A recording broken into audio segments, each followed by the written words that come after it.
यार एक सवाल कि अगर ये कॉम्प्लेक्स यूनिवर्स खुदा ने बनाया है तो फिर खुदा तो उससे भी ज़्यादा कॉम्प्लेक्स होगा, फिर वो कैसे बन सकता है खुद ब खुद। तो दोस्तों इस सवाल ने मुझे सबसे ज़्यादा परेशान किया है। चलिए मैं आज आपको इस वीडियो में इस सवाल का जवाब दे देता हूं और मुझे बताना कि आपको ये जवाब सेटिस्फाइंग लगा या नहीं। तो ये सवाल जो पूछते हैं वो केवल और केवल एथियस्ट ही पूछते हैं। हमें ये जानना भी ज़रूरी है कि एथियस्ट क्या मानते हैं। तो चलिए इस सवाल का जवाब जानते हैं और मैं साबित करूंगा कि एथियस्ट कैसे हमसे ज़्यादा बिलीफ रखते हैं, हमसे ज़्यादा फेथ रखते हैं। और दोस्तों इससे पहले की वीडियो को भी ज़रूर देखें। इससे पहले की वीडियो में मैंने ये साबित किया था कि गॉड एग्जिस्ट करता है। मॉडर्न साइंटिस्टों ने ये कबूल किया था कि ये यूनिवर्स कोई इत्तेफाक नहीं हो सकता है। तो इससे पहले की वीडियो, ये फाइन ट्यूनिंग वाली वीडियो देख करके अगर ये वीडियो देखेंगे तो पूरे की पूरी बात समझ में आ जाएगी। पहले तो मैंने गॉड की एग्जिस्टेंस साबित करी है, अब ये साबित करूंगा कि गॉड को किसने बनाया है। तो चलिए दोस्तों वीडियो शुरू करते हैं।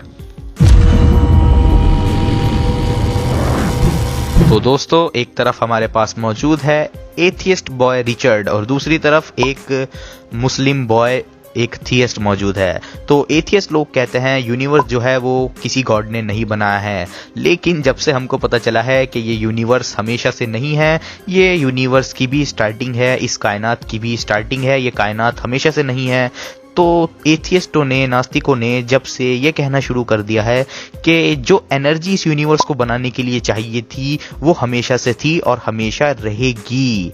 उसे आप एनर्जी कह लो या कुछ और भी कह सकते हो, एथियस्ट उसको एनर्जी कहते हैं। वो मानते हैं कि ये एनर्जी हमेशा से थी और हमेशा रहेगी। मतलब एथियस्ट मानते हैं कि कुछ तो था जो हमेशा से था, जिसकी वजह से ये यूनिवर्स बना है।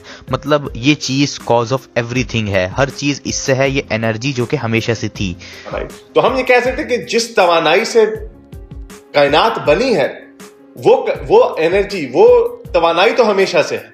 अब एक थियस्ट मुस्लिम को देखते हैं। तो थियस्ट भी यही मानते हैं, थियस्ट भी यही कहते हैं कि अल्लाह ने ये यूनिवर्स को बनाया है और अल्लाह को किसी ने नहीं बनाया था। अल्लाह हमेशा से है और हमेशा रहेगा, अल्लाह को किसी ने नहीं बनाया है। तो एथियस्ट कहते हैं एनर्जी हमेशा से थी और हमेशा रहेगी, और वहीं थियस्ट भी यही कहते हैं कि अल्लाह हमेशा से था और अल्लाह हमेशा रहेगा, गॉड हमेशा से था और हमेशा रहेगा। तो दोनों के दोनों ये मानते हैं कि कुछ तो हमेशा से था, कुछ तो हमेशा से एग्जिस्ट करता था, जिसकी वजह से हम यहाँ एग्जिस्ट करते हैं।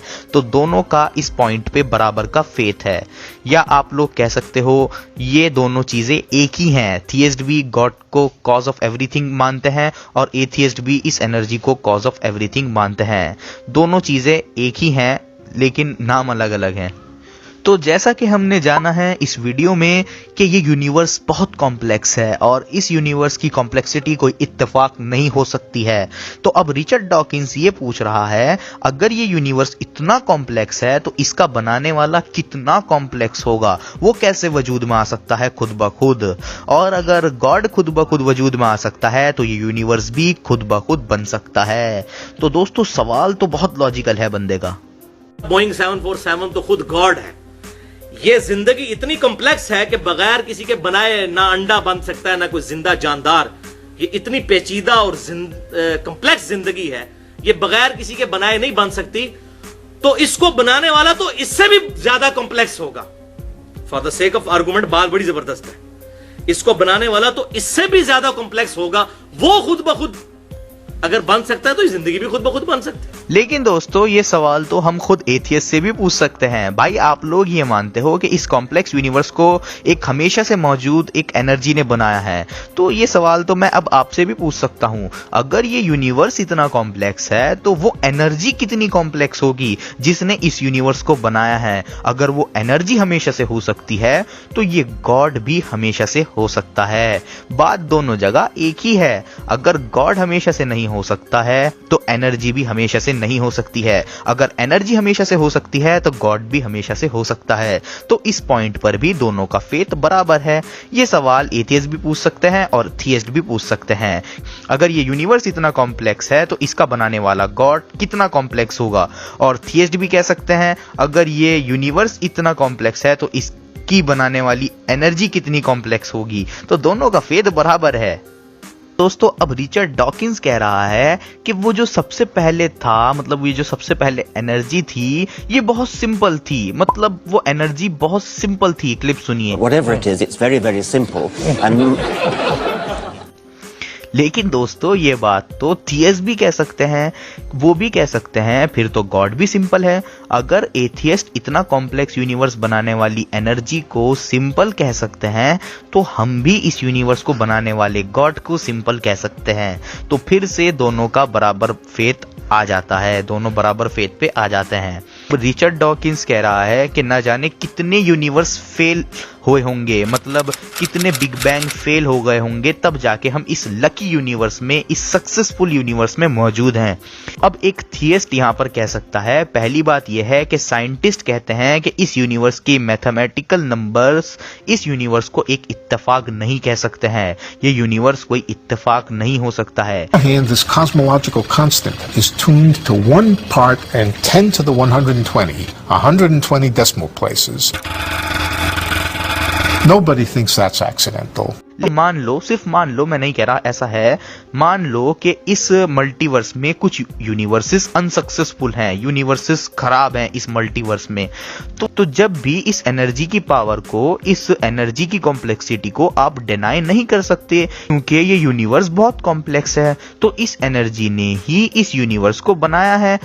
मतलब ये है कि जहां ये एनर्जी खराब यूनिवर्स बना सकती है, वही ये एनर्जी अच्छे यूनिवर्स भी बना सकती है। तो इस एनर्जी को भी फाइन ट्यून होना जरूरी है ताकि ये अच्छे यूनिवर्स भी बना सके, और इसकी कॉम्प्लेक्सिटी को तो आप नजरअंदाज कर ही नहीं सकते क्योंकि इसने ही ये यूनिवर्स बनाया है। स्टीफन मायर की क्लिप सुनिए। The force of new mechanisms that have been proposed as possible ways of generating new universes themselves require fine-tuning. So in order to explain the fine-tuning, you have to posit prior universe-generating mechanisms that themselves require fine-tuning. तो इसकी complexity को आप नजरअंदाज नहीं कर सकते हो। तो यहाँ पर भी दोस्तों थियस्ट का एक पॉइंट हो जाता है, क्योंकि दोस्तों हमारे पास किसी भी मल्टीवर्स का कोई एविडेंस मौजूद नहीं है किसी भी तरीके का। There are no experimentally tested laws of physics telling us that these other universes exist. No evidence for leprechauns, no evidence for unicorns, no evidence for the existence of other universes with different values of these fundamental constants. एक तो कोई evidence नहीं है, ऊपर से atheist कह रहे हैं हो सकता है कुछ यूनिवर्सेस खराब हो।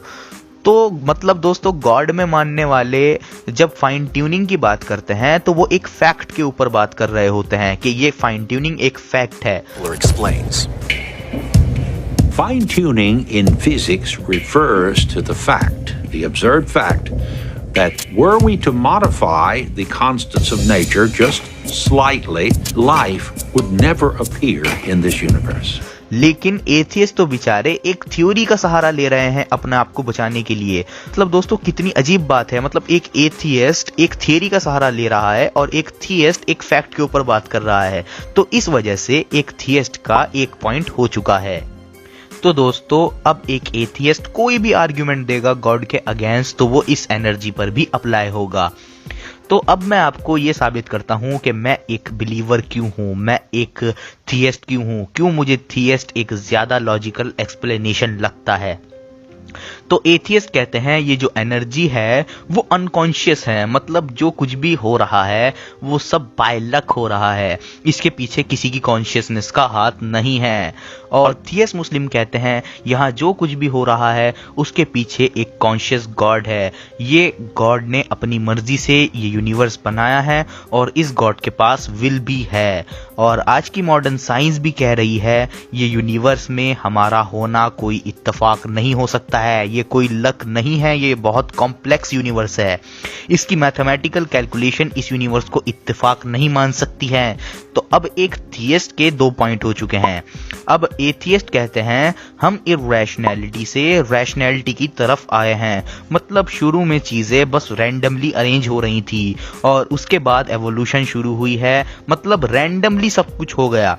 अगेन इसका कोई एविडेंस नहीं है, बल्कि खुद रिचर्ड डॉकिंस इस बात को मानता है कि जब हम मॉलिक्यूलर लेवल पे देखते हैं तो एक डिजाइनर नजर आता है। क्लिप सुनिए। And I suppose it's possible that you might find evidence for that if you look at the details of biochemistry, molecular biology. You might find a signature of some sort of designer. जबकि थियस्ट मानते हैं जो भी आज हम देखते हैं वो सब एक कॉन्शियस गॉड ने बनाया है, जो कि खुद भी रैशनल है। मतलब एक तरफ तो एरो इरेशनैलिटी से रैशनैलिटी की तरफ जा रहा है जो कि एथियस्ट मानते हैं, जबकि दूसरी तरफ रैशनैलिटी से रैशनैलिटी की तरफ जा रहा है एरो, जो कि थियस्ट मानते हैं। तो एक थियस्ट का आर्ग्यूमेंट ज्यादा स्ट्रांग है और साइंटिफिक है, क्योंकि जिस एनर्जी ने या जिस भी चीज ने इस यूनिवर्स को बनाया है वो एक कॉन्शियस गॉड ही कर सकता है। ये कोई इत्तेफाक नहीं हो सकता है। तो दोस्तों, एक थियस्ट मुस्लिम का एक पॉइंट और बढ़ गया। तो अब आप समझ बना सकते हैं कि मैं मुस्लिम क्यों हूं, मैं एक गॉड में मानने वाला क्यों हूं, क्योंकि एक गॉड को मानना ज्यादा सेंसिबल चीज है। एथियज्म तो टोटली नॉनसेंस पर बेस्ड है। और अभी तो मैंने कुरानिक आर्ग्यूमेंट नहीं बताए हैं। मैं एक ऐसी बुक को कैसे डिनाई कर सकता हूं जिसने वर्ल्ड को चैलेंज कर रखा है, जिसके साइंटिफिक मिरेकल देखने के बाद साइंटिस्ट तक ने इस कुरान को खुदा की तरफ से माना था, जिसका लिंग्विस्टिक मिरेकल आज तक बरकरार है, जो कि 1400 साल से महफूज है। उसको मैं कैसे छोड़ सकता हूं जबकि फेथ एथियज्म में ज्यादा रखना पड़ रहा है। अच्छा, अब कोई कह सकता है एनर्जी अलग होती है और गॉड अलग होता है, तो उसको एक सिंपल सा जवाब है मेरा, आप इस एनर्जी को कॉज ऑफ एवरीथिंग मानते हो, हम गॉड को कॉज ऑफ एवरीथिंग मानते हैं। कोई फर्क नहीं है, जब सब कुछ इनसे है, ये हमेशा से हैं और हमेशा रहेंगे, दोनों सेम ही तो हैं। और दोस्तों, एक प्लस पॉइंट आपको मैं बता दूं, जितने भी एथियस्ट इस दुनिया में मौजूद हैं वो सब इन सवालों के जवाब में थ्योरीज देते हैं। मतलब मल्टीवर्स एक थ्योरी है, बैड यूनिवर्स की थ्योरी टोटली एक हाइपोथेसिस है और कुछ नहीं है। मतलब फ्रेंड्स, एक थियस्ट फैक्ट्स पर बात कर रहा है और एक एथियस्ट जो कि थ्योरीज पे जंप कर रहा है। मतलब एक एथियस्ट तो थ्योरीज पे टिका हुआ है जबकि एक थियस्ट फैक्ट पर बात कर रहा है। तो मैं बेवकूफ नहीं हूं, मैं देख सकता हूं, सोच सकता हूं कि यहां कोई खुदा है। जब कुछ नहीं था तो सिर्फ वही खुदा था।